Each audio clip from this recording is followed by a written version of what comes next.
warahmatullahi wabarakatuh. Alhamdulillah wassalatu wassalamu ala rasulillahi amma ba'd. Jamaah pengajian Masjid Nur Ihsan yang kami muliakan, malam ini adalah kajian perdana selepas kita melewati Ramadan dan Lebaran Idul Fitri. Mudah-mudahan awal kajian ini menjadi semangat untuk kita agar lebih giat lagi menuntut ilmu syar'i yang insya Allah yang sangat berguna bagi kehidupan kita di dunia maupun di akhirat kelak insya Allah. Amin. Untuk kajian malam ini dan mungkin kajian 2 pekan ke depan, kita membahas fikih kurban berhubung waktu perayaan Idul Adha sudah dekat. Mudah-mudahan apa yang kita dapatkan ilmu dari kajian ini bisa kita terapkan pada saat kita melaksanakan penyembelihan kurban dan keutamaan-keutamaan yang dapat kita lakukan pada saat menjelang Idul Adha.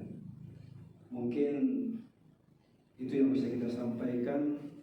Lebih dan kurang kami mohon maaf. Selanjutnya, tafadhol Ustaz.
Assalamualaikum warahmatullahi wabarakatuh. Innal hamdalillah nahmaduhu wa nasta'inuhu wa nastaghfiruhu wa na'udzu billahi min shururi anfusina wa min sayyiati a'malina. May yahdihillahu fala mudilla lahu wa may yudlilhu fala hadiya lahu. Asyhadu an la ilaha illallah wahdahu la syarika lahu wa asyhadu anna Muhammadan 'abduhu wa rasuluh. الذي لا نبي بعده. وقال الله تعالى يا أيها الذين آمنوا اتقوا الله حق تقاته ولا تموتن إلا وأنتم مسلمون. يا أيها الناس اتقوا ربكم الذي خلقكم من نفس واحدة وخلق منها زوجها وبث منهما رجالا كثيرا ونساء واتقوا الله الذي تساءلون به والأرحام إن الله كان عليكم رقيبا.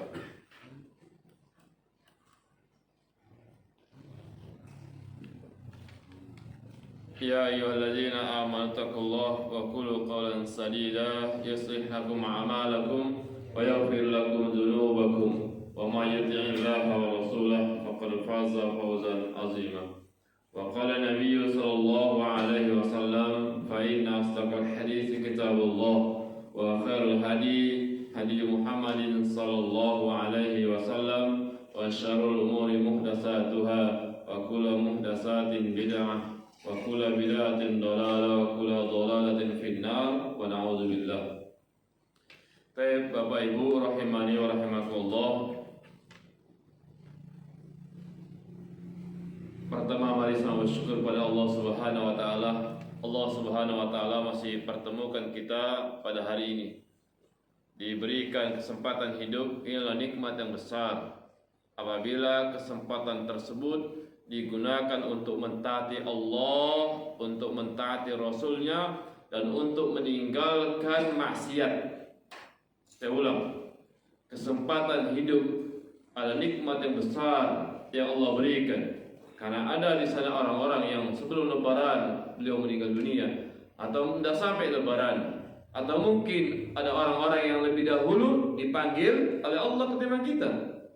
Siapa yang Allah berikan kesempatan hidup, kemudian dia gunakan kesempatan hidupnya untuk mentaati Allah dan Rasulnya, serta untuk meninggalkan dosa dan maksiat, maka ini nikmat yang besar.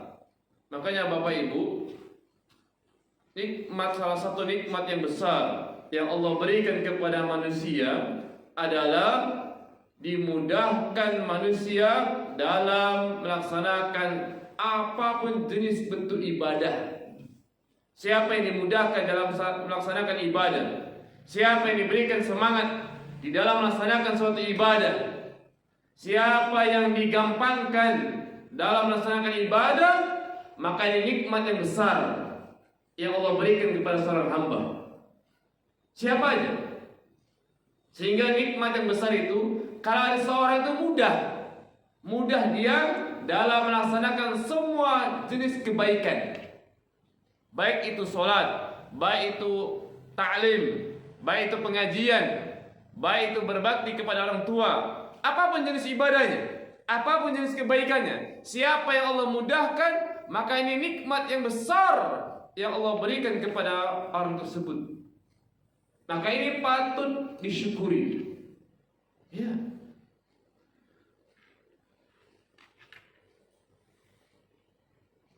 Kemudian sallallahu alaihi wasallam Rasulullah kepada para sahabatnya, siapa yang mengaku cinta kepada Rasulullah, maka dia harus berkurban, harus korban menghidupkan sunnah Nabi sallallahu alaihi wasallam. Bapak Ibu, sebelum kita masuki judul kita tentang kurban, maka sedikit saya ingin menyampaikan kepada kita semua bahwa sadarlah kita Bapak Ibu bahwa di pundak kita ada tanggung jawab yang besar. Di pundak kita ada tanggung jawab yang besar. Baik tanggung jawab itu kepada diri kita sendiri maupun tanggung jawab itu kepada keluarga. Ingat bahwa kita ini ada tanggung jawab yang besar, ada kerjaan yang besar yang harus diselesaikan. Apa tanggung jawabnya yang besar, baik pada diri sendiri maupun kepada keluarga. Dan ini lebih besar daripada dunia ini, lebih besar daripada pekerjaan yang kita kerjakan selain ini. Tanggung jawab yang besar. Bahkan ini tanggung jawab yang paling utama dibandingkan dengan tanggung jawab yang lain. Apa itu? Jawabnya adalah menyelamatkan diri kita dan keluarga kita dari api neraka. Iya. Bahkan ini tanggung jawab kita besar kepada siapa? Diri sendiri. Makanya Allah Subhanahu wa taala sebutkan dalam surat Tahrim ayat 6, apa kata Allah? Kata Allah, "A'udzubillahi minasyaitonirrajim. Ya ayyuhalladzina amanu." Wahai orang-orang yang beriman, ku anfusakum wa ahlikum naro.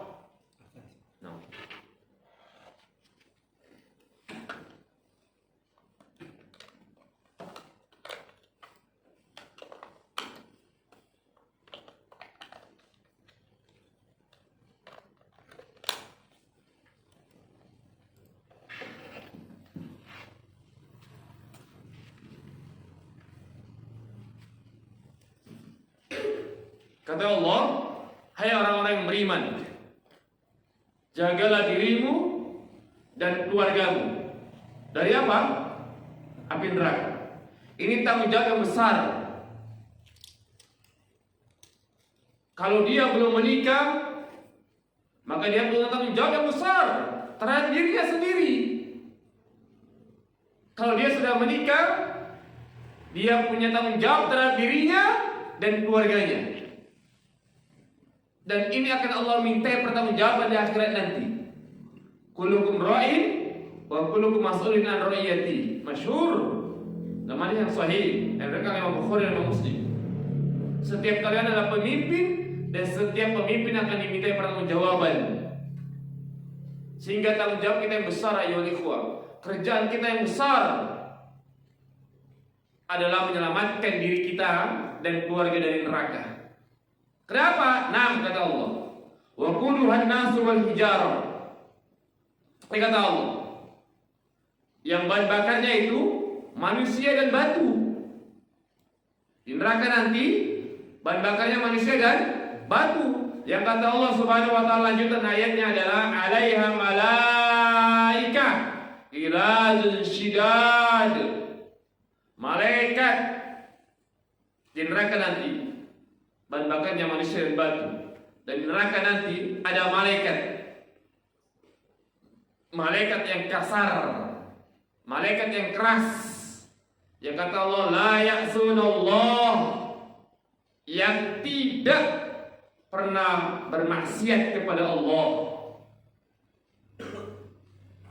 Ma'amarahum wa yaf'alu ma yu'marun. Malaikat tersebut senantiasa melaksanakan apa yang diperintahkan Allah kepada mereka, selalu mengerjakan apa yang diperintahkan mereka. Ini tanggung jawab kita.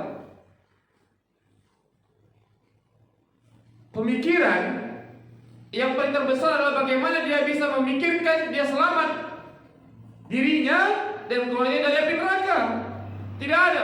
Tidak ada suatu pekerjaan yang lebih besar. Tidak ada tanggung jawab yang lebih besar selain daripada ini. Nah, ini tanggung jawab yang besar. Bagaimana kita selamat dunia, selamat di akhirat dan dari api neraka. Bagaimana keluarga kita, anak istri kita selamat dari api neraka.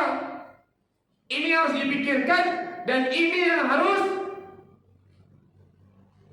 dijalankan. Jangan sampai nanti kita menyesal di akhirat. Bukankah kita pernah mendengar ayat Rabbana basarna wa sami'na? Apa lanjutan ayatnya? Rabbana basarna, ya Allah, ya Rabb, kami telah melihat, wa sami'na, kami telah mendengar. Ini orang yang telah meninggal dunia masuk dalam kubur. Farji'na, kembalikan kami ke dunia. Untuk apa? Na'mal sholihan, untuk beramal soleh. Kita sudah diingatkan oleh Allah jauh-jauh hari sebelumnya. Jaga dirimu, jaga keluargamu dari api neraka. Jangan sampai menyesal nanti di akhirat, jangan sampai menyesal. Orang kafir itu saking menyesalnya dia minta nanti di akhirat agar dia dijadikan debu. Coba, debu, supaya dia tidak disiksa. Tapi tidak bisa. Makanya cita-cita penghuni orang yang sudah meninggal dunia adalah bisa dikembalikan ke dunia. Nah, sekarang kita ini sedang berada di cita-citanya orang yang telah meninggal. Paham gak yang saya maksud? Cita-cita orang yang telah meninggal dunia, dia pengen kembali ke dunia. Orang yang sudah meninggal pengen. Tadi ayat yang saya bacakan, farjina na'mal sholihan, kembalikan kami ke beramal soleh. Cita-citanya, cita-cita ini pakai keinginan terbesar. Tapi kata Allah tidak bisa. Beramal soleh. Oke, bagaimana caranya menyelamatkan diri kita dan keluarga kita dari api neraka? Yang pertama, laksanakan apa yang Allah perintah, ibadah. Yang kedua, jauhi kesyirikan. Ini caranya. Menyelamatkan manusia dari neraka, menyelamatkan diri dan keluar dari neraka, yang pertama apa? Ibadah. Apapun jenis ibadah yang Allah perintahkan, laksanakan. Dan jauhi apa? Kesyirikan. Karena walaupun seorang itu rajin ibadah, tapi kalau dia melakukan kesyirikan, selesai. Dan asyrakta la yahbatuna amaluka wa la takunanna minal khasirin, kata Allah. Ini Rasul diperingatkan. Lain asyrakta, jikalau engkau ya Muhammad melakukan kesyirikan, dan tidak mungkin Rasulullah melakukan kesyirikan, tidak mungkin. Tapi ikhtibar buat kita semua. Jikalau engkau melakukan kesyirikan, la yahbatuna amaluka, maka akan kami hapuskan semua amalmu. Lenyap. Gara-gara apa? Syirik. Jadi rajin ibadah saja tidak bisa. Kalau dia tetap kesyirikan, tinggalkan. Rajin ibadah, tinggalkan kesyirikan. Kalau enggak, akan menjadi orang-orang yang merugi di akhirat. Itu besar-besar. Nah, salah satu bentuk ibadahnya apa? Kurban. Kurban ibadah atau maksiat? Kurban. Bapak orang tua kami sekalian, rahimani wa rahimakumullah jami'an.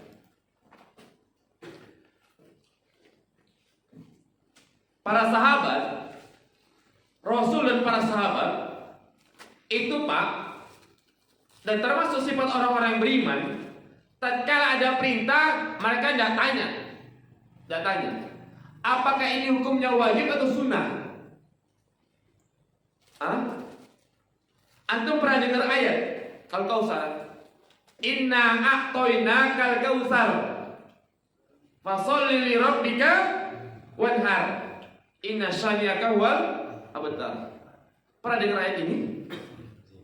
Pernah lagi. Hafal kita. Ya kan? Kata anak kecil kenapa? Ayat yang paling pendek. Ya kan? Selalu ikhlas. Ikhlas, Al-Kautsar, wal 'asr. Beda-beda itu kan? Perhatikan bapak orang tua kami sekalian. Ayat ini kan turun kepada Rasulullah kan. Inna a'tainakal kautsar. Sungguh kami telah memberimu nikmat yang banyak. Memberikan Kautsar. Paham? Setelah diberikan nikmat, disuruh ngapain? Fasholli li rabbika wanhar. Maka dirikanlah salat dan berkurbanlah. Coba perhatikan. Tatkala Allah turunkan ayat ini melalui malaikatnya, sampaikan kepada Rasulullah SAW. Apakah Rasul nanya sama malaikat Jibril?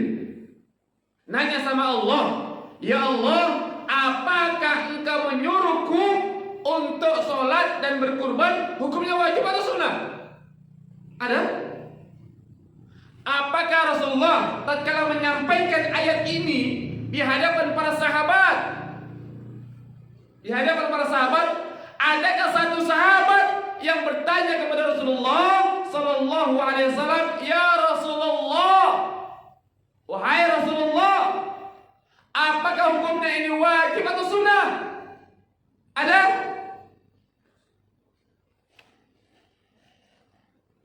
Sahabat Rasulullah dan para sahabat tatkala turun ayat yang Allah perintahkan, tidak tanya-tanya, Pak, kerjakan. Kita sekarang tanya, ini hukumnya apa ini? Wajib atau sunnah? Oh, wajib, kerjakan. Kadang pun malas. Oh, sunnah. Oh, sunnahnya sudah nanti aja lah. Coba tatkala Allah turunkan ayat kepada Rasulullah, Rasulullah kurban enggak? Kurban. Tatkala Rasulullah sampaikan ayat ini di hadapan para sahabat, sahabat kurban enggak? Kurban. Tatkala ayat ini dengar sama kita sekarang, telah sampai kepada kita sekarang, apakah kita kurban? Ada yang kurban, ada yang enggak? Pak, Ibu, perhatikan. Allah perintahkan ini, turunkan ayat ini. Rasul tidak tawar. Rasul tanya, ya Allah, ini ayat ini kau kan suruh aku sholat kurban kan? Kurbannya itu kira wajib sunnah ya Allah? Ada ayat itu? Pernah tuh dengar? Sahabat-sahabat pernah tanya itu. Sahabat-sahabat Nabi SAW radhiyallahu anhu majma'in, mereka itu adalah orang yang paling taat kepada Allah dan Rasulnya, yang paling cinta kepada Allah dan Rasulnya. Mereka tidak pernah protes dan tidak pernah tanya apa yang diperintahkan, jalankan, kerjakan. Nah kayak kita pantas dan wajar Allah berikan sebut mereka dengan radhiyallahu anhu. Pantas dan wajar Rasulullah merekomendasi melalui Rasulullah merekomendasi Abu Bakar fil jannah, Umar fil jannah, Utsman fil jannah, Ali fil jannah, dan yang lain. Kenapa? Mereka sami'na wa ta'na, sam'an wa ta'an. Apa yang Allah dan Rasulnya perintahkan itu tidak ada istilah tawar-tawar, Pak. Tidak ada mereka. Tidak ada. Sahabat itu mencontoh Rasulullah luar biasa. Luar biasa. Apa yang dikerjakan itu. Antum pernah dengar kisah? Kalau masuk hukum ini mudah. Paham? Cuman anak ini mengajak kita berpikir. Ketika ayat ini turun kepada Rasulullah kerjakan gak itu? Amalkan gak ayat itu? Ketika ayat ini turun, telah disampaikan oleh Rasulullah kepada para sahabat kerjakan gak ayat itu? Sekarang kan sama kan? Ayat telah sampai kepada Rasulullah, ayat telah sampai kepada para sahabat, ayat tersebut telah sampai kepada kita. Ya kan? Rasulullah telah kerjakan, sahabat kerjakan, kita kerjakan gak itu?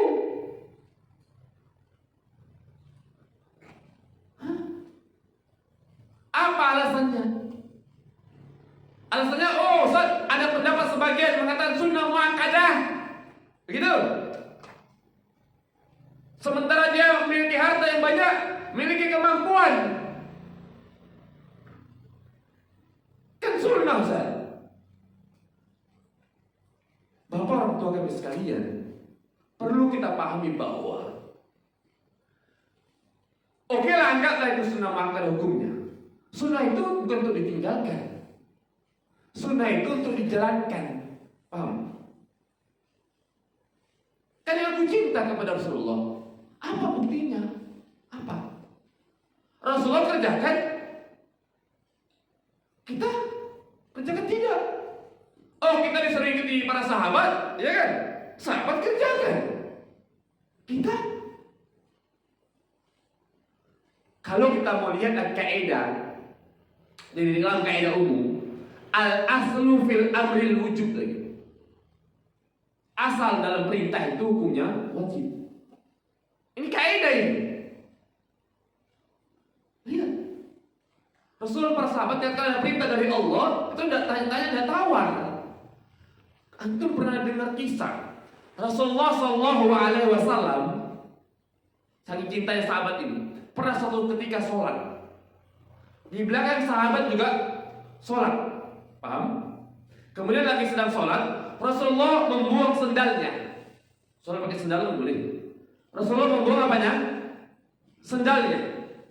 Tatkala sahabat melihat Rasulullah ketika sholat membuang sendalnya, maka sahabat tidak tanya, ikut ngapain? Ikut buang. Buang. Ini bentuk ittiba, bentuk cinta, bentuk apa lagi namanya? Kepada Rasulullah Sallallahu Alaihi Wasallam. Setelah saya sholat ditanya, Rasulullah, kenapa kamu buang sendal? Kami melihat kamu buang sendal, maka kami pun buang. Padahal kata Rasulullah, Pak, saya buang sendal karena dapat wahyu dari malaikat Jibril bahwa sendalnya ada najisnya. Tapi kita lihat adalah bagaimana cintanya sahabat mengikuti Rasulullah Sallallahu Alaihi Wasallam. Coba tanya, apa yang sahabat tanya? Itu buang sendal wajib atau sunnah hukumnya? Atau mubah? Iya, betul. Apa yang Rasul kerjakan, sahabat berusaha untuk mengerjakannya. Berusaha. Iya, selagi mampu. Iya kan? Lain hal yang tidak mampu. Sehingga Bapak Ibu, bahwa apapun kita berusaha, bukankah kita ini mau mendapatkan rahmat dari Allah? Benar ya? Orang masuk surga itu, bahkan hatta Rasulullah masuk surga atau dimasukkan oleh Allah ke dalam surga bisabab rahmat dari Allah. Paham? Rahmat dari Allah. Seseorang yang Allah masukkan ke surga itu akibat apa? Sebab apa? Rahmat dari Allah. Bagaimana mendatangkan rahmat Allah? Bagaimana caranya? Beramal soleh. Inna rahmatullah qaribun minal muhsinin. Sesungguhnya rahmat Allah dekat terhadap orang-orang yang berbuat kebaikan. Berbuat apa? Kebaikan. Siapa yang ingin mendapatkan surga, siapa yang ingin masuk surga, maka dia mencari rahmat Allah. Cara mendapatkan rahmat Allah dengan beramal soleh. Amal soleh tentunya sesuai dengan apa yang Rasul kerjakan, sahabat kerjakan. Nah pertanyaannya, kurban amal soleh atau amal buruk? Soleh. Rasul tidak pernah tawar, sahabat-sahabat tidak pernah tawar. Sahabat itu Pak, Ibu, adalah orang yang paling taat pada Rasulullah SAW. Makanya sampai sami'na wa ata'na. Apapun yang dikerjakan, laksanakan. Apapun yang dikerjakan, laksanakan.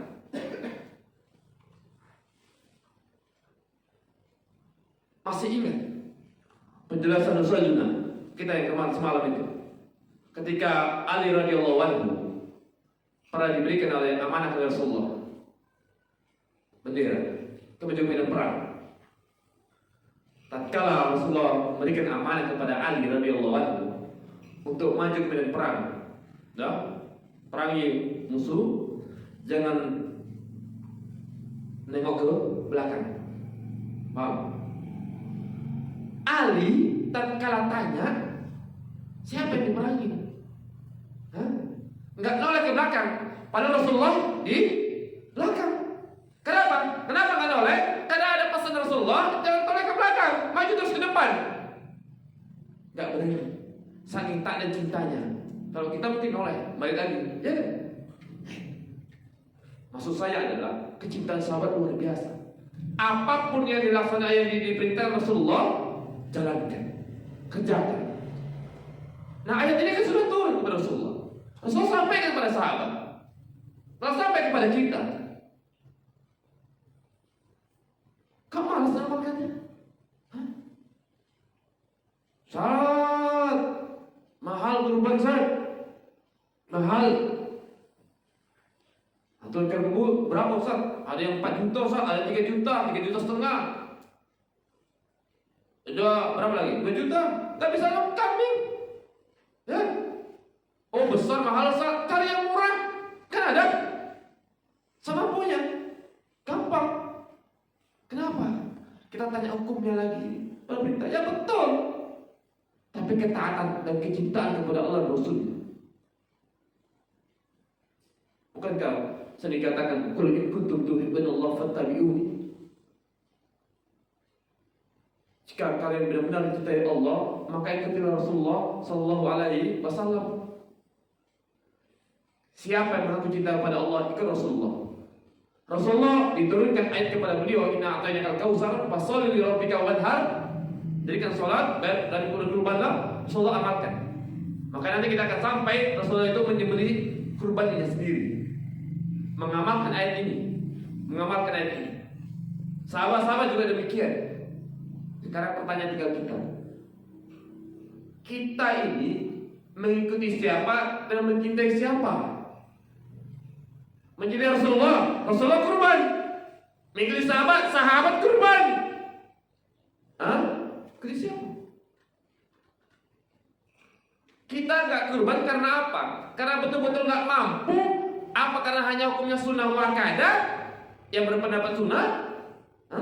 Atau karena malas atau karena apa? Katanya mau yuhibbukumullah, mau dicintai Allah, wa yaghfir lakum dzunubakum, mau diampuni dosa-dosanya oleh Allah, mau dimasukkan ke surga, mau dijauhkan dari neraka. Malas? Gimana?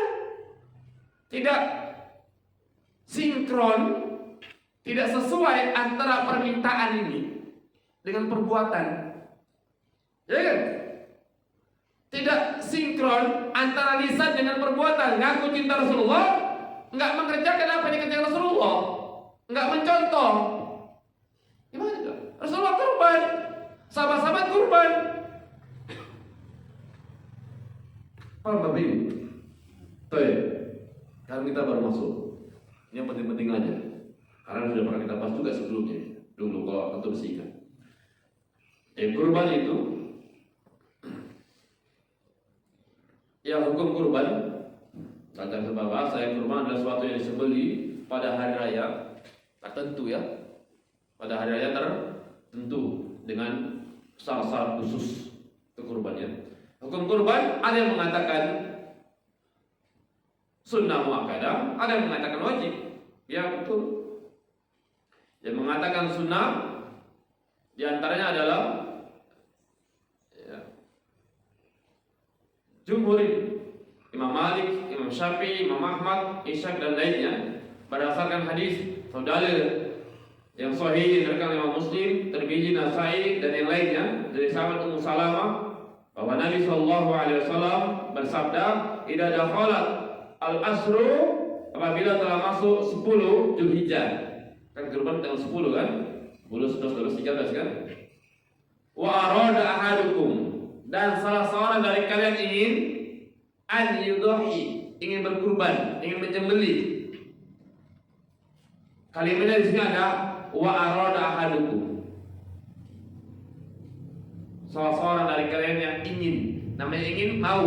Berarti kalau nggak ingin, ya sudah nggak apa, begitu kan? Inilah hukumnya apa? Mereka katakan sunnah muakkadah. Ada yang mengatakan hukumnya wajib. Inilah pendapat Rabi'ah, Al-Auza'i, Abu Hanifah, Al-Lais dan sebagian mazhab Malik, dan dipilih oleh Syekhul Islam Ibnu Taimiyah berdasarkan ayat yang kita bacakan tadi, "Fasholli li rabbika wanhar," maka dirikanlah salat dan berkurbanlah. Ini bentuknya perintah. Kaidah umum mengatakan al-aslu fil amri lil wujub. Hukum asal perintah menunjukkan apa? Wajib, merintahkan Allah. Dan Rasulullah tidak pernah tawar, tidak pernah tanya. Sahabat-sahabat tidak pernah tawar, tidak pernah tanya. Kerjakan. Sekarang Pak, coba bayangkan Bapak Ibu. Bayangkan.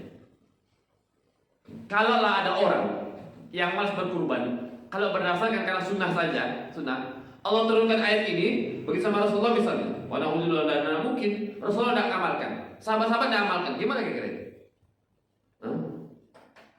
Bisa dibayangkan kira-kira? Ketika Allah turunkan ayat ini, paham maksudnya? Sampai kepada Rasulullah, Rasulullah tidak amalkan. Disampaikan kepada sahabat, sahabat juga tidak amalkan. Rasulullah, sahabat tidak ada amalkan ayat ini, gimana kira-kira?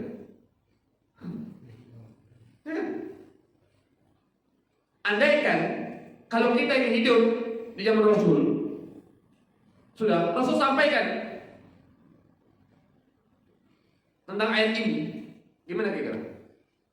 Kita nggak mau kurban, Rasul sendiri yang kurban, gimana kira-kira itu? Rasul kurban, kita nggak mau, kan nggak wajib Rasul. Kira-kira. Kira-kira wajah Rasulullah itu bisa terbaik gimana kira-kira? Wajah Rasulullah. Andai yang disampaikan ayat ini kepada sahabat-sahabat, tidak ada yang kurban. Tidak ada yang kurban. Cuma Rasulullah sendiri yang kurban. Ini berandai aja nih Pak. Kira gimana itu wajah Rasulullah? Dan tidak ada, sahabat tidak ada. Samina wa ta'ala, dengar, taat, kurban. Antara wajib ini. Kemudian hadis yang lain yang berpendapat wajib, ya. Man dzabaha qabla an yusalli, siapa yang menyembelih sebelum sholat, falyu'id makanaha ukhra.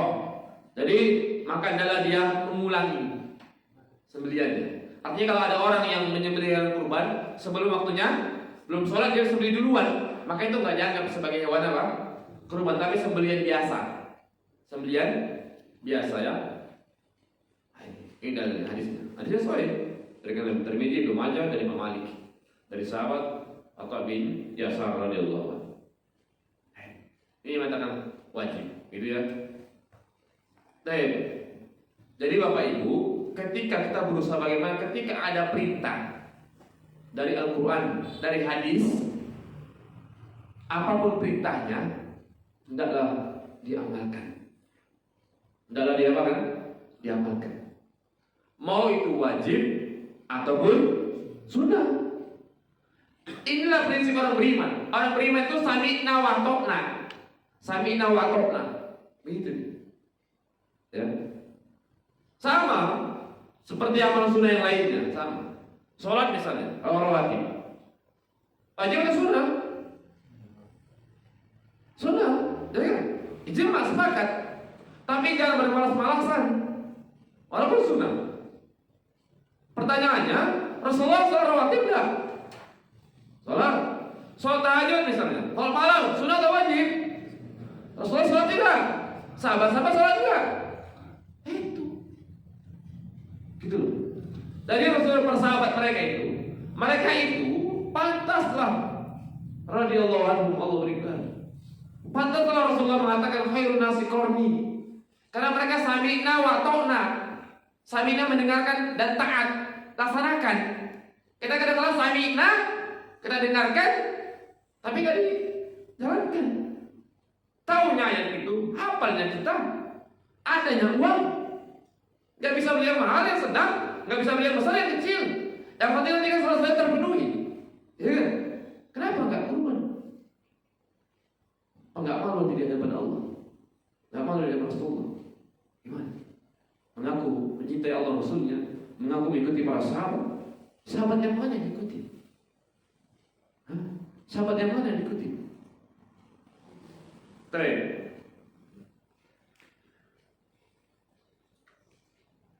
ini hewan kurban tidak cacat. Perhatikan ini.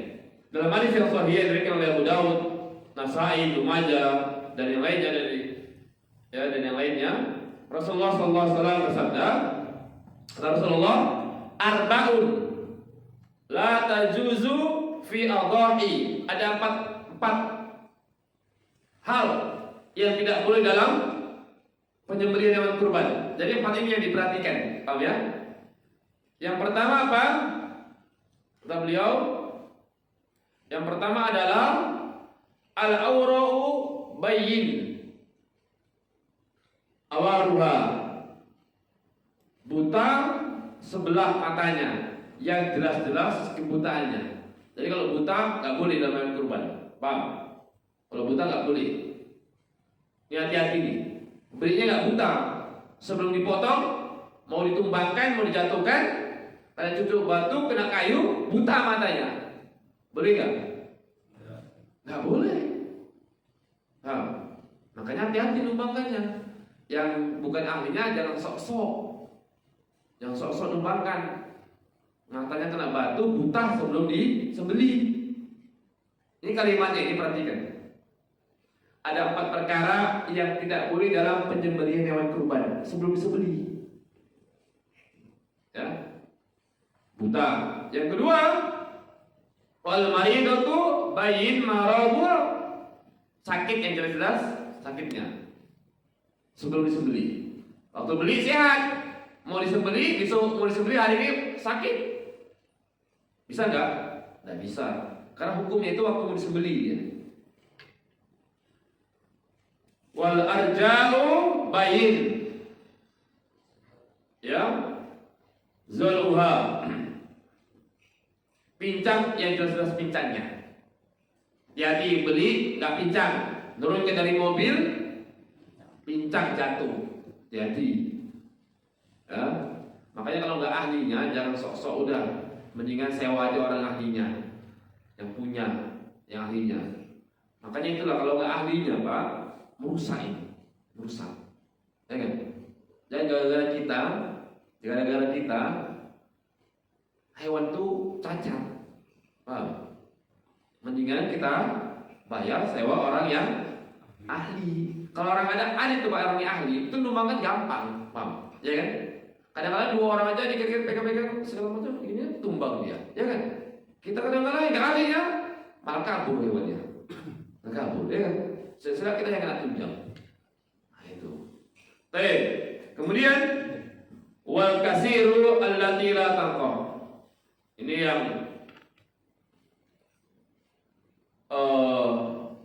kurus kering lah kalau bahasa kita. Ya, kurus kering. Udah ini aja. Syaratnya ini 4 ini perhatikan. Ingat tadi apa tadi? Gak buta, gak pincang, gak sakit, dan gak kurus kering. Ada disebutkan ini besar atau kecil? Hah? Gak ada kan? Ada. Makanya silakan. Ada harta uang yang banyak, beli yang besar. Gak apa-apa. Gak ada uang, beli yang kecil. Yang penting ini gak ada syarat tempat ini. Paham ya? Beli yang kecil. Gak bisa lembu kambing, beli yang kecil. Kita melaksanakan ini bukan karena gak ada uang. Kadang-kadang kita karena malas. Karena malas, karena sayang. Padahal kalau dia kurban, itu untuk siapa? Untuk Allah, untuk orang lain, atau untuk dirinya? Untuk dirinya kan? Dia mau kurban untuk dirinya. Makanya Bapak Ibu, antum mau tahu orang yang paling sayang terhadap hartanya, antum mau tahu siapa dia? Orang yang paling sayang terhadap hartanya adalah orang-orang yang menggunakan hartanya di jalan Allah. Orang-orang yang menghambur-hamburkan hartanya bukan di jalan Allah, ini orang ini gak sayang terhadap hartanya sendiri. Allah. Kenapa gak sayang? Naam. Tatkala dia menghambur-hamburkan hartanya bukan di jalan Allah, paham yang saya maksud ya? Bukan di jalan Allah, maka ini akan menyusahkan dirinya di akhirat nanti. Karena hartanya akan Allah tanya, min aina kasabahu wa fima anfaqahu. Dari mana hartamu kau dapat dan kemana kau keluarkan? Antum mau tahu itu dia.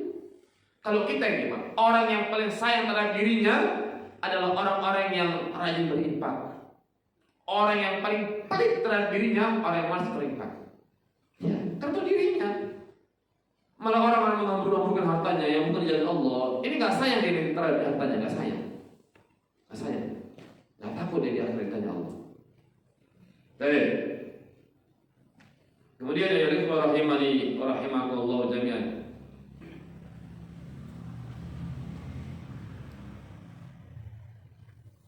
Ya, syarat dan kriteria hewan kurban ini udah paham lah ya. Binatang ternak lah, entah sapi, kambing, atau domba. Ya. Yang saya lewat yang aja. Hewan kurban berumur ini usianya. Ini syaratnya. Kalau nggak sampai syaratnya ini maka nggak sah hewan kurban tadi. Pertama 4 tadi, paham ya? Yang kedua yang selanjutnya adalah umurnya.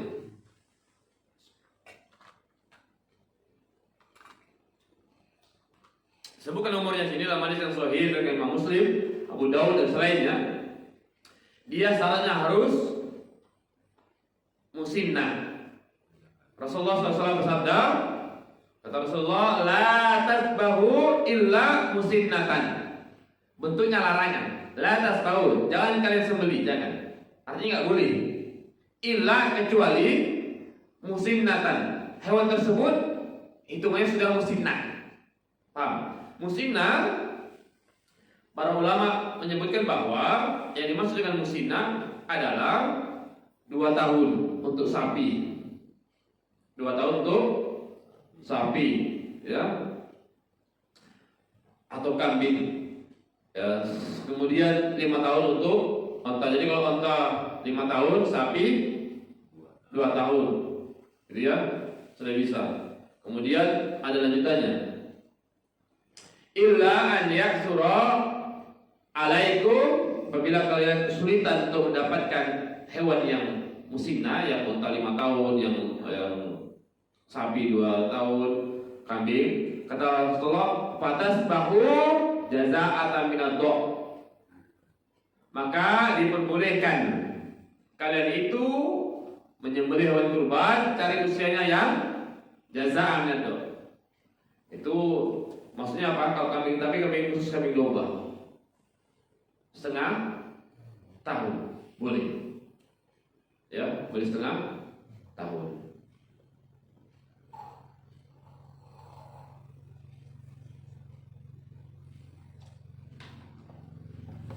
Jadi mudah lah insya Allah.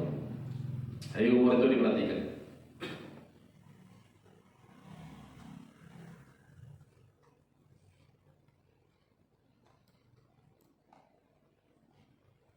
Kemudian penyembelihan itu ya sudah tahu tanggal 10, tanggal 11, tanggal 12 dan tanggal 13 ya. Penyembelihan tanggal 10, 11, 12, 13. Nah itu ya. Mana yang lebih utama penyembelihannya? Di tanggal 10. Karena kebaikan itu lebih baik disegerakan, lebih baik ya. Lebih cepat dikerjakan, lebih baik. Semua jenis kebaikan dan tunda-tunda. Kecuali memang kondisinya, misalnya pas kita pada hari Jumat, kurbannya hewannya banyak, nah ini lain perkara ya. Nah, bayangkan kalau semua rumah tangga ini, rumah tangga ikut kurban semua, ada berapa kakak ini? Ada berapa? 100 kakak, bayangkan 100. Kalau kambing 100 kambing. Bila dibagi yang masjid sini, sekitar masjid sini misalnya 50 kakak aja, udah 50 kambing. Bayangkan kalau kurban semua. Gak bisa, Ustaz, bukan gak bisa. Pertama niat kita gak ada, yang kedua malas, yang ketiga pelit. Itu dia. Coba niatnya dari dulu, dia niatkan untuk dikumpul uangnya itu. Allah berikan kemudahan. Iya. Kalau niat kita kuat, Allah akan bantu, Pak. Allah akan bantu. Sama itu sama. Kalau niat kita itu kuat, contoh gitu. Kalau kita dulu waktu bulan Ramadan, niatnya kuat untuk bangun malam atau untuk bangun sahur kan? Kan kuat kan? Oh ini harus bangun ini. Misalnya mama ini, istri kita harus bangun jam 3, harus bangun jam 4 karena mau masak ini. Kan niatnya kuat kan? Kita pun ada niat kuat ini bapak-bapaknya nih.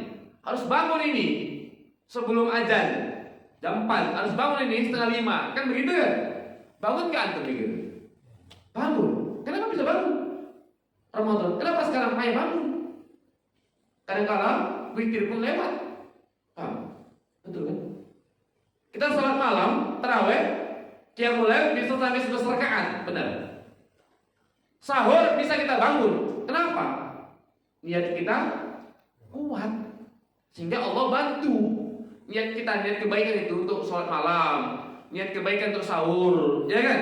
Kuat niatnya, betul-betul serius. Maka Allah mudahkan kita membangun. Sama itu Pak. Semua jenis kebaikan, kalau niatnya kuat, insya Allah Allah akan bantu. Termasuk kurban, termasuk. Tapi karena niatnya kita gak mampu nasar. Dari awal gak mampu dan niatnya. Bukankah Allah sesuai dengan prasangka hambanya?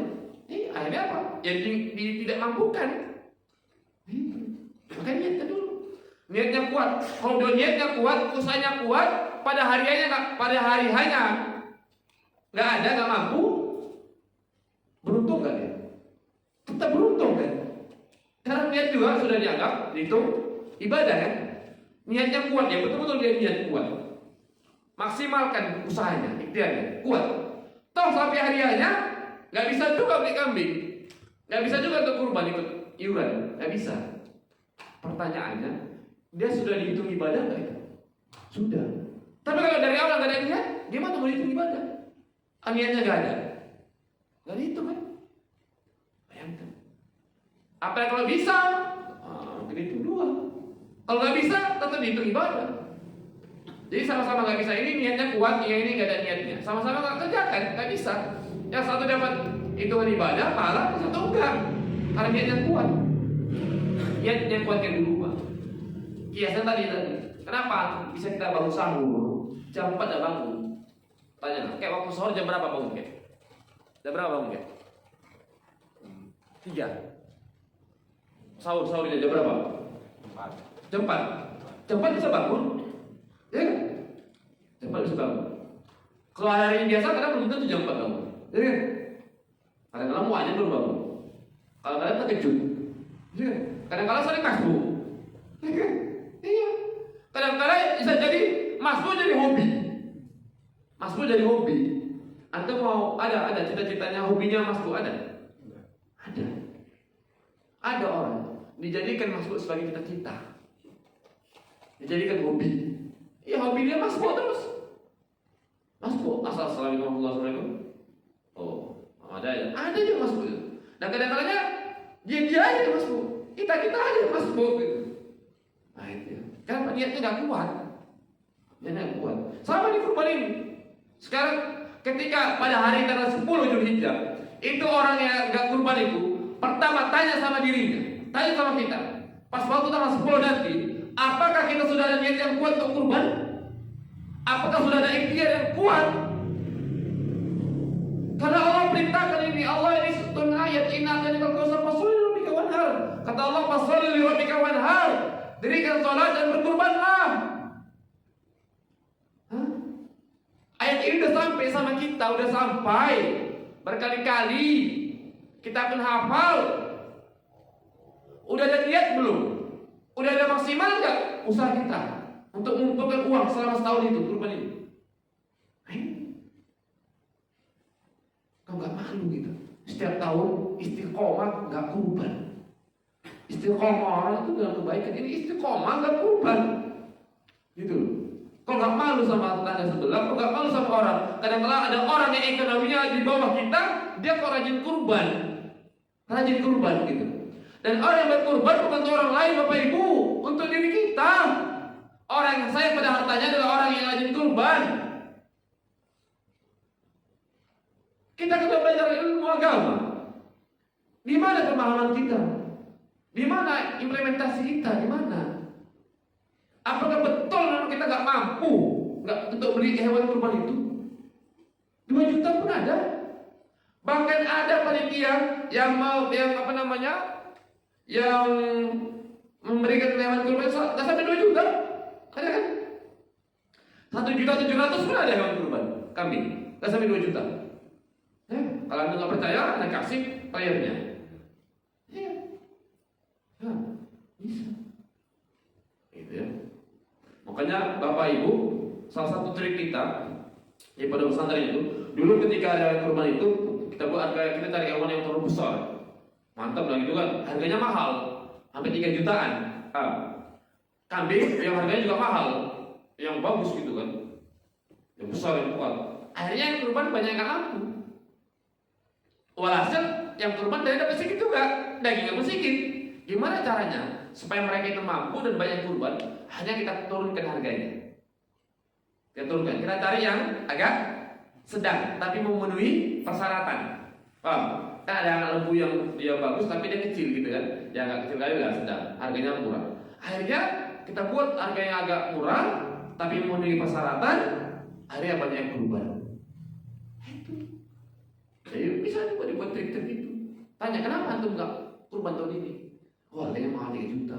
Saya mau 2 juta. Ya sudah, cari yang harga 2 juta. Gitu loh. Gak apa-apa. Tidak masalah.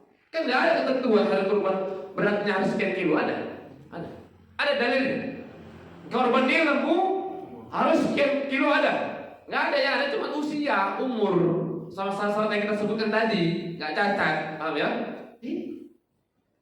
Jadi begitu. Jangan istiqomah terus nggak kurban, terus nggak kurban. Mau kapan lah ayat ini kita amalkan? Kapan? Apalagi kita mau meninggal dunia, kita usahakan diamalkan ayat ini. Orang itu kok bisa kurban, kita nggak bisa. Ya, pertanyaan 2 saja. Niatnya sudah kuat, ikhtiarnya sudah maksimal belum? Nah, Bapak Ibu rahimani wa rahimakumullah jami'an. Ya, secara singkat nih. 5 menit. Hal-hal yang dijauhi oleh orang yang berkurban, ya, secara singkatnya. Ini kata Rasulullah, yang dijauhi adalah motong rambut dan kuku, ya. Kata Rasulullah, maka adalah dzibhun yadbahu fa idza uhilla hilal dzilhijjah fala ya'khuzanna min sya'rihi wala min asfarihi syai'an hatta yudhi.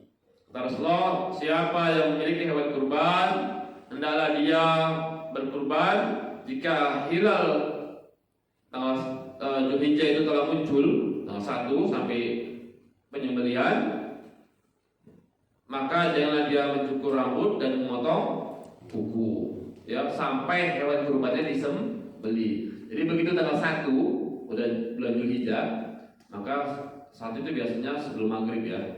Ini hitungannya Hijriah, ya, bukan Masehi, ya. Kalau Masehi tanggal 1-nya itu kan jam 12 malam.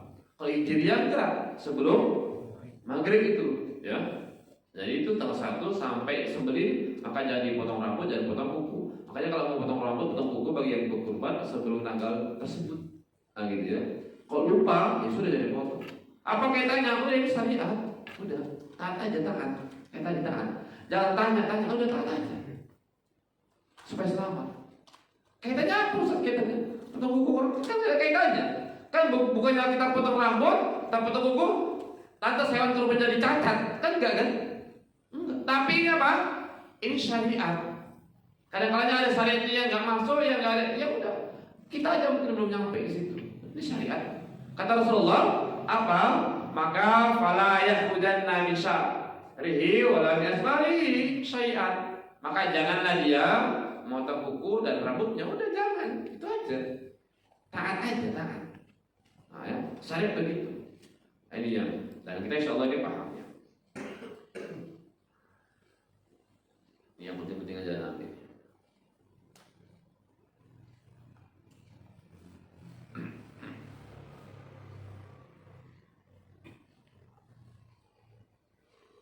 Pendistribusian hewan kurban.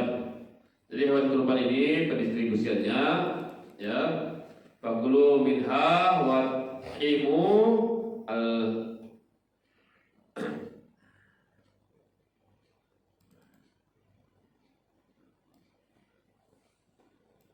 al-ba'is al-faqir.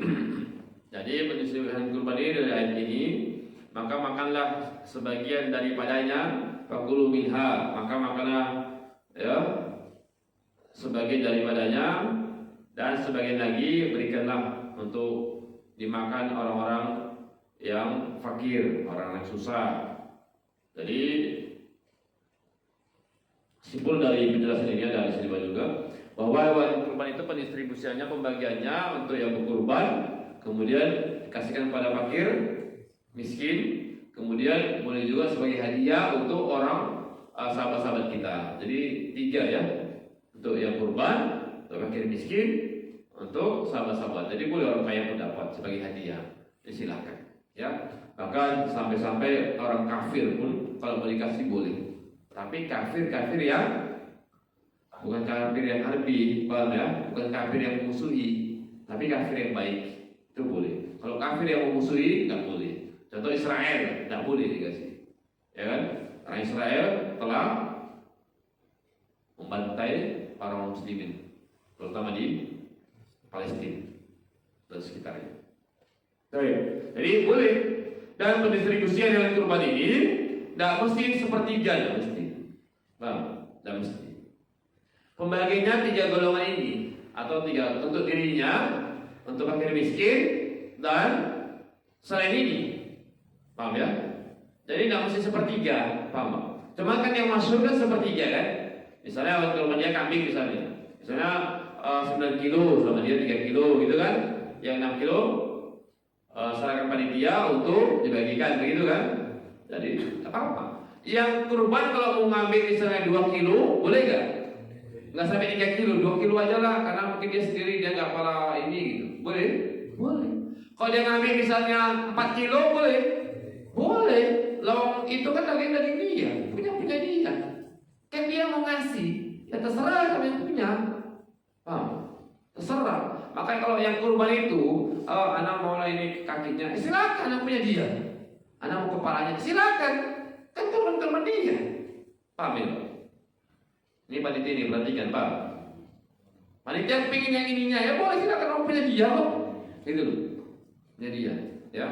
Cuman janganlah pula dapat 9 kilo, kemudian dimintanya 8 kilo. Jadi nama panitia silakan sekilo. Ya ambil potong sendiri aja kalau gitu. Ya kan? Nah, jangan gitu pula, itu namanya pelit namanya. Ya, iya kan, Ustaz, ini kan hewan saya, Ustaz. Kurban saya, Ustaz. Terserah saya masih berapa, Ustaz? Iya betul, terserah antum. Cuman yang mikir lah. Ya, hewan antum itu yang sembelih siapa? Antum atau orang lain? Hah? Yang ngerjain siapa? Ya masa antum nggak bisa mikir gitu? Nah, ya. Tapi kalau maksud saya nih, nggak mesti harus segitu. Paham ya? Nggak mesti harus segitu. Paham saya ibu ya? Ya. Kemudian ada beberapa hal yang berkaitan dengan sekitar hewan kurban lah. Boleh berkurban untuk orang yang telah meninggal, tapi dalam rangka memenuhi wasiatnya. boleh berkurban untuk orang tua kita, untuk saudara kita, ya untuk keluarga kita. Tapi dalam rangka apa? Wasiat. Apa maksudnya? Contoh, orang tua kita punya peliharaan kambing, lembu banyak kan? Ayah ini niat, atau ini ayam kurban, itu kambing ayah banyak itu, lembu ayah banyak, atau duit ayah banyak ini, ayah menjadi kurban, gitu ya. Tolong kurbankan. Kalau ayah sampai nanti pada hari kurban, insya Allah ayah yang kurban sendiri. Tapi kalau nggak sampai, tolong kambing ayah itu satu untuk kurbankan. Ini. Ini wasiat kepada anaknya. Maka begitu dia meninggal, belum sampai Idul Adha, maka anak boleh menunaikan wasiatnya. Boleh menunaikan apa? Wasiatnya. Tapi dalam rangka apa nih? Wasiat ya. Dalam rangka apa? Wasiat. Kemudian tidak memberi upah kepada tukang jagal, tukang potong, jangan diberi upah ya. Bang, ini banyak ini. Penjagal berupah. Ini hati-hati. Antum mau terima ada sebutkan hadisnya. Ini banyaknya, hampir di mana-mana panitia, hampir semua ada. Ya. Hadis yang sahih yang diriwayatkan oleh Imam Muslim, Pak. Hadis yang sahih diriwayatkan oleh Imam Muslim dari sahabat Ali radhiyallahu anhu. Beliau berkata, Ali berkata, amarani Rasulullah sallallahu alaihi wasallam. Rasulullah SAW memerintahkan kepada Rasulullah memerintahkan kepada siapa? Ali radhiyallahu anhu, khalifah yang keempat, menantu Rasulullah SAW, sudah yang dijamin surga. An aku ma'ala bununihi, katanya, wa an tasaddaqa bilahmiha wa juludiha wa adillatiha wa an la u'tiya al-jazara minha qala nahnu nu'tihi min indina. Kata Ali, aku diperintahkan oleh Rasulullah SAW untuk mengurusi penyembelihan hewan kurban. Lihat, Rasulullah itu memerintahkan untuk mengurus penyembelihan hewan kurban, sehingga boleh orang-orang yang berkurban itu diurusi sama panitia. Ini buktinya Ali ngurusin. Ali disuruh ngapain? Ngurusin hewan kurban. Berarti hewan kurbannya siapa? Hewan kurbannya si Ali sendiri atau hewan kurbannya orang? Orang lah, kan suruh ngurusin. Ya, kalau bahasa kita jadi panitia lah kira-kira ya. Berarti kan hewan kurban orang kan? Sehingga boleh orang yang mau kurban diurusin, gitu. Sudah. Kemudian apa? Berikutnya, dipotong sendiri boleh. Rasulullah juga memotong hewan sendiri. Jadi sama panitia boleh. Ali suruh ngurusin panitia, tidak ada masalah. Ya, tidak masalah. Yang masalah itu kalau dia nggak kurban, antara dia mampu itu jadi masalah. Kemudian katanya menyedekahkan daging dan kulitnya, semua disedekahkan, serta mengurusi segala sesuatu yang berhubungan dengan kesempurnaan kurban, mengurusinya.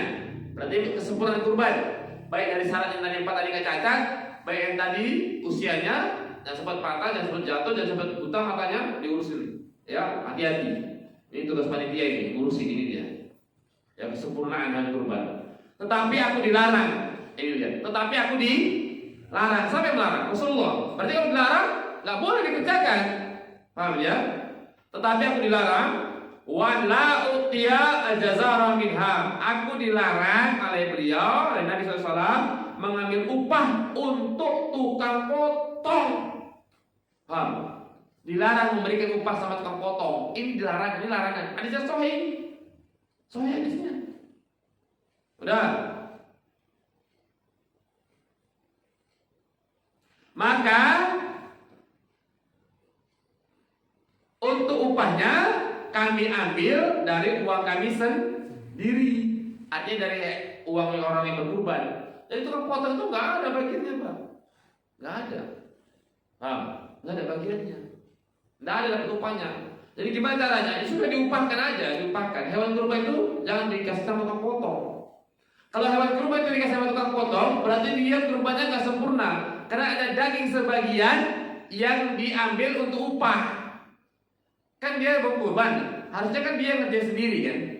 Ketika dia berkurban 1 ekor lembu, kemudian ada sekilo 2 kilo yang diambil lagi sebagiannya kasih lembu, berarti hewan kurbannya nggak lengkap. Kenapa? Karena ketika dia nyuruh, kan tanggung jawab dia untuk bayar. Paham? Tanggung jawab dia untuk bayar. Makanya jangan dari hewan itu membayarnya, dari duitnya, sehingga korbannya sempurna, nggak ada berkurang, begitu. Nah, jadi tidak ada panitia dikasih. Sama misalnya nggak ada dikasih udah. Kalau kita nggak sanggup nyembeli sendiri, ngurus sendiri, ya udah harga kurban berapa? Harganya 1.600.000. Oke, kita tambah jadi 1.700.000. Saya 100 untuk upahnya, untuk beli ini segala macam. Nanti kalau lebih kita kurangkan. Nah itu dia. Itu caranya. Jadi nggak ada upah lagi. Baik. Dia menjual suatu hewan kurban punya, kemudian berkurban. Ada hadis tentang nggak boleh kurban dengan hewan betina. Nggak boleh kurban dengan hewan betina. Tapi hadisnya dhaif. Hadisnya dhaif. Ya, diriwayatkan oleh Abu Dawud. Karena dalam hadis itu ada Isa bin Hilal As-Sadafi. Ya, ada hadis tentang berkurban dengan hewan betina, tidak boleh. Hadisnya Anda bacakan sebentar, mungkin sebagai terakhir ini.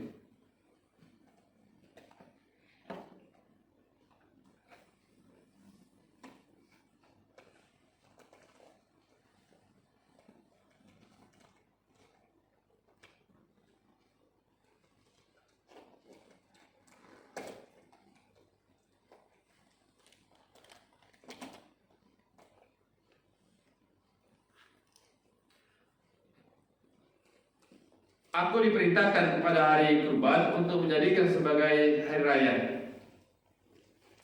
Allah Azza wa Jalla telah menjadikannya untuk umat ini. Seorang berkata, bagaimana pendapat Anda jika aku hanya mendapatkan hewan kurban itu betina? Kalau aku mendapatkan hewan kurban hanya betina, kata orang tersebut, apakah aku boleh berkurban dengan hewan betina itu? Tanya. Jawabnya, larang. Nggak boleh. Itu hadisnya. Tapi hadis ini dhaif. Hadis ini dilemahkan oleh para ulama. Sehingga kesimpulannya hewan kurban itu ya boleh aja hewan betina. Tapi katanya afdoliyahnya ya jantan. Tapi tanya bolehnya, boleh nggak? Boleh. Karena hadis tentang hewan kurban tidak boleh yang betina, hadisnya dhaif. Kalau hadisnya dhaif berarti tidak bisa dijadikan hujah. Berarti kalau gitu mafhum mukhalafahnya, kebalikannya berarti boleh hewan kurban betina. Paham ya? Ini perkara bolehnya. Tapi kalau perkara afdoliyahnya ya jantan. Cuman jantan kan biasanya lebih mahal ya. Nah, Bapak Ibu, mungkin demikian yang bisa kita sampaikan ya, dan bisa semuanya. Mudah-mudahan yang ini bisa bermanfaat. Kalau ada pertanyaan silakan, mungkin ada beberapa menit lagi. Kalau ada kita tutup.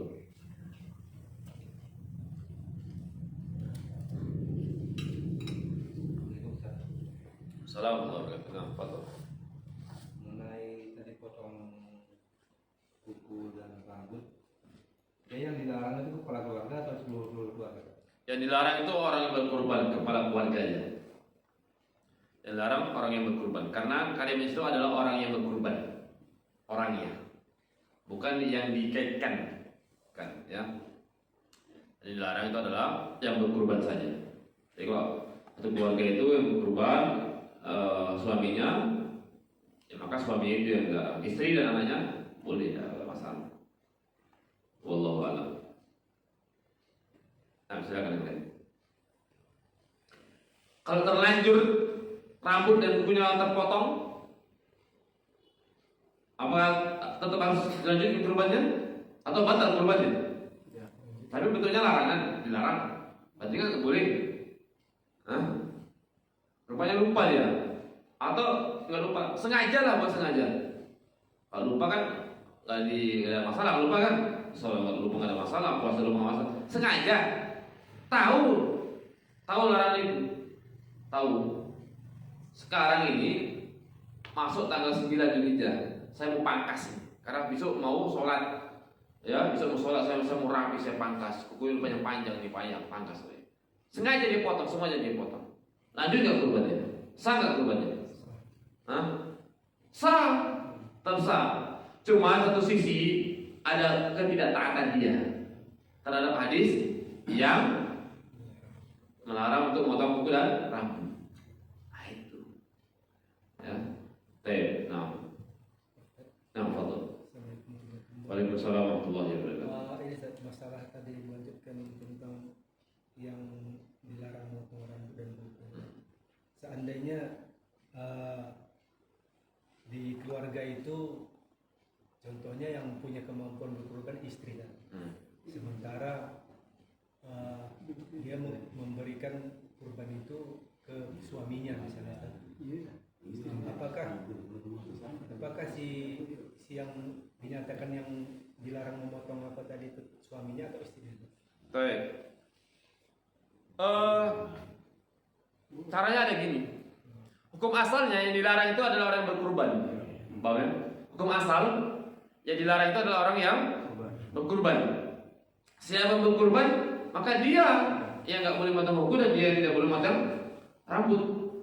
Tapi boleh suami nggak punya uang, pengangguran suaminya, pengangguran, malah tukang habiskan beras. Ada orang gitu, ya kan? Ada. Istrinya yang bekerja, istri dari beras, suami habiskan beras. Ada. Udah. Gimana caranya? Boleh istri kasih uang sama suami. Mas, ini uang kasih 2 juta. Nah untuk kamu. Kalau mau kurban, uangnya. Nah, gitu. Ketika istri kasih uang kepada suami, boleh nggak? Boleh, tahu namanya. Dan suami, alhamdulillah, dibelikan kambing, ikutkan iuran kurban. Sudah. Tatkala itu maka yang dilarang suami, karena uang sudah beralih kepada suami. Sehingga kalau gitu, begitu dia kurban dia niatkan untuk istri anaknya, dapat juga pahalanya tanpa mengurangi pahala suami, sehingga semuanya dapat. Itulah kepala rumah tangga. Begitu caranya. Istri-istri antum, Ustaz saya karena yang kurban, iya nggak apa-apa, nanti nggak berkurang itu, nggak berkurang, malah berpahala. Kan dia kasih duit nih, kasih duit suaminya, berpahala nggak? Pahala kan bantu, ya kan? Boleh kan istri bantu suami kan? Sama suami ini duitnya, tapi lain perkara kasih 2 juta, alhamdulillah 2 juta, poya-poya dan kasih kurban. Ini lain perkara. Dia suaminya dia berikan hewan kurban, boleh, tidak berpahala, dan suaminya niatkan untuk keluarganya, dapat juga tanpa mengurangi pahala. Nah itu dia. Jadi begitu cara itu lebih bagus. Hukum asal, kalau siapa yang berkurban ya orang yang berkurban itu yang dilarang, gitu ya. Tapi kalau tadi mau lebih baik lagi, silakan kasihkan sama suaminya. Jadi suaminya kurban. Nah gitu dia. Itu lebih bagus. Nah, tapi Bapak Ibu, mungkin demikian ya, sudah 9:30. Malam-malam kali itu terlalu lama kali, yang bosan akhirnya jadi malas ngaji. Ya, ya. Jadi semangatlah. Jadi kembali kepada Bapak Ibu, bahwasanya ada 2 poin yang kita sampaikan tadi, bahwa yang pertama, kita ini benar tanggung jawab yang besar. Tanggung jawab yang besar apa? Menyelamatkan diri kita dan keluarga dari neraka. Ini tujuan utama. Bagaimana kita ini selamat dari neraka?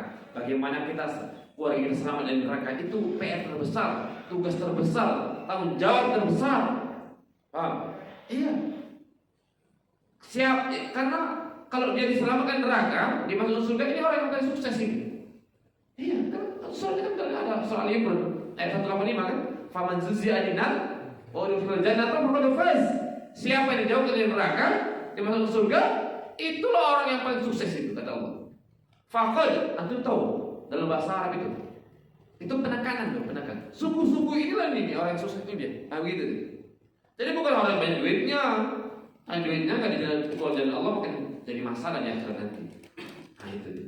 Ya, bukan yang banyak hartanya, bukan yang jauh dari neraka, masuk surga, sukses. Maka itu besar. Yang kedua adalah kita berusaha Bapak Ibu, bagaimana apapun yang diturunkan oleh Allah itu langsung aja kerjakan semampunya. Walaupun itu hukumnya sunnah, gitu. Kan Allah perintahkan. Coba kalau antum, misalnya kalau misalnya antum nyuruh istri antum, Dek, tolong buatkan ini. Coba kalau istri nanya, alah kan sunnah kok, lagi misalnya. Kok suruh kerja sesuatu yang sunnah? Kita kan gimana nih? Diperintahkan, nggak kerjakan. Ini Allah perintahkan. Fasolil rabbika wana, salat kurbanlah. Alah kan sunnah ya Allah, nah gitu. Kan apa juga ini? Kalau semua orang berprinsip kalau gitu, nggak ada yang kurban, ya kan? Nggak ada yang kurban. Nah, jadi apapun yang diperintahkan, usahakan kerjakan supaya Allah berikan rahmatnya kepada kita. Nah, itu dia. Dan niatkan, dari sekarang niatkan. Walaupun sekarang belum ada uang, ini masih lama lagi kurban. Lebih kurang mungkin sebulan lagi. Nah, sampai lebih kurang lah ya, bisa lebih bisa kurang. Sudah. Dari sekarang niatkan. Usah nggak ada uang. Niatkan. Niat aja kan berpahala. Niat aja kok malas sih. Heran juga kadang-kadang kita ini. Niat aja pun malas. Padahal niat nggak bayar. Niat aja pun malas. Betul. Ada nggak yang niat di malam sholat tahajud, nanti malam witir? Ada nggak? Belum ada. Parah kan kita. Udahlah, niat aja nggak mau. Apalagi mau dibahas. Niat aja nggak mau. Yang nggak bayar aja, yang majanan gratis free aja nggak mau. Makanya apa Allah? Kalau kayak bahasa kasarnya ini bahlul nih orang ini. Tiap malam tuh niatkan, anak nanti malam mau tahajud. Walaupun 2 rakaat, anak mau witir nanti malam, mau witir. Walaupun akhirnya dia terkejut nggak jadi tahajud. Akhirnya dia terkejut nggak jadi tahajud. Tapi dia niatkan betul. Ini niat aja pun malas. Itu yang gratis, apalagi yang bayar. Dah repot lah. Sudah terus subhanallah wa bihamdika, asyhadu an la ilaha illa anta, astaghfiruka wa atubu ilaik. Assalamualaikum warahmatullahi wabarakatuh.